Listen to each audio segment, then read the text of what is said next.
Stokes साहब ने सेब लाया 1916 में, मेरे परदादा गोपी चंद सिंघा ने लाया ये 1886, 1885 में कांग्रेस पैदा हुई।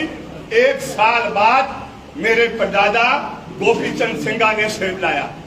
5th जनरेशन है हम जो सेब की खेती कर रहे हैं। मैं ओस्टा जी के इसलिए तारीफ कर रहा था कि जिस एरिया में नए बागवानी आ रही है, 1st and 2nd जनरेशन, आप प्रॉब्लम नहीं समझ सकते हैं। प्रॉब्लम आज समझेगा आ तो ये जो कोटखाई का इलाका है, ऊपर क्या बोलते हैं उसको, है नहीं, ये जो जहाँ से हमारे ये क्यारी वाला है, क्यारी, या समझेगा जो कोटगढ़ के इलाका जहाँ सेब पहले आए, कि उसकी प्रॉब्लम क्या है। आप मान के चले, कैलकुलेशन करे, मैं दावे से कह रहा हूं सेब की खेती घाटे का सौदा बन गया है। इट इज रियलिटी, सच्चाई है। अब होल प्रश्न ये है इसको लाभदायक कैसे बना सकते हैं। इसलिए मैं नेगी जी को दाद दे रहा हूं। क्यों दे रहा हूं दाद? मैं बुरा ना माने मेरी बात का कोई लोग, महेंद्र ठाकुर मेरे बहुत नजदीकी रहे, हमने तो साझा मोर्चा भी बनाया। कोई कहेगा कि राजनीति कर रहा है, लेकिन compare to Mahendra Thakur and the old government, ये गवर्नमेंट जो है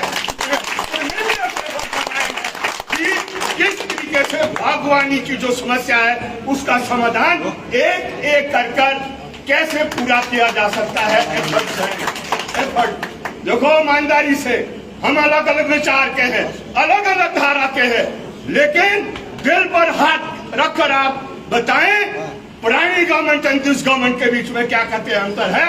100% नाइट डे का है ना। राष्ट्रपति जी को मैंने बहुत अच्छी तरीके से साझा मोर्चा लगाया, हमने 87 में लगाया, 90 में लगाया, इसलिए मैं उनका भी सम्मान करता हूँ। इसलिए ऐसा ना समझो कि जब मैं आया हूँ तो एक विचार और एक खास नजरिए से लो।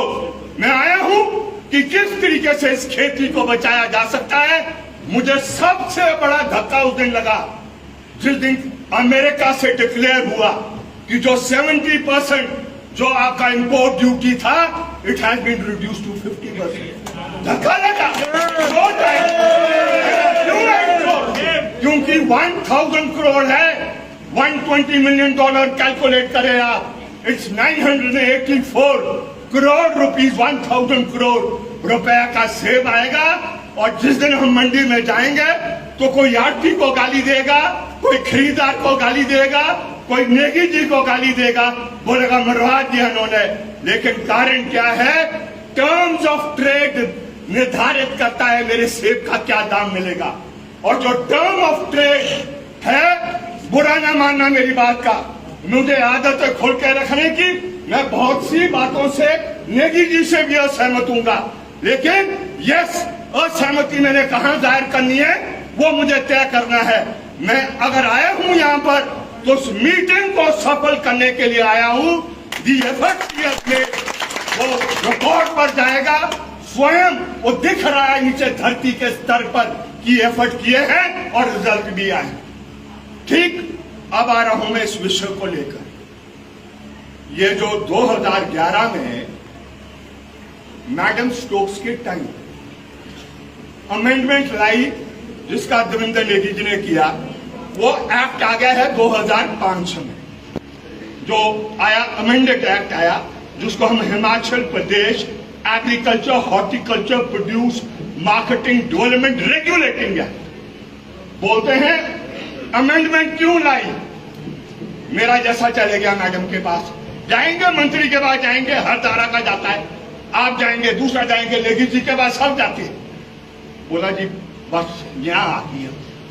बोला क्या? बोला पेटी पहुंच गई यहाँ। रियलिटी है, सच्चाई है। मेरे साथ हुआ, यह था क्या कहते हैं एनआर, शिमला में आड़त करता था, है